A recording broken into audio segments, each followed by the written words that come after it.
యెహోవా నా కాపరి, నాకు లేమి కలుగదు. పచ్చిక చోట్ల ఆయన నన్ను కలుగజేస్తున్నాడు. శాంతికరమైన జలముల యొద్ద నన్ను నడిపించుచున్నాడు. నా ప్రాణముకు ఆయన సేద తీర్చుచున్నాడు గనుక తన నామమును బట్టి నీతి మార్గములలో నన్ను నడిపించుచున్నాడు. గాఢాంధకార లోయలో నేను సంచరించను, ఏ అపాయమునకు నేను భయపడను.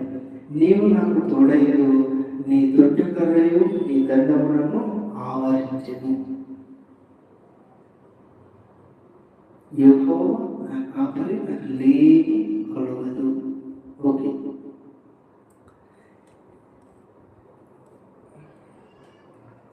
ఇక్కడ ఒక సహోదరుడు ఎలా ఆలోచిస్తున్నాడంటే, దేవుడు యెహోవా నా కాపరి, నాకు లేమి కలగదు అంటే ఏ అపాయం నాకు జరగదు, ఏమీ నాకు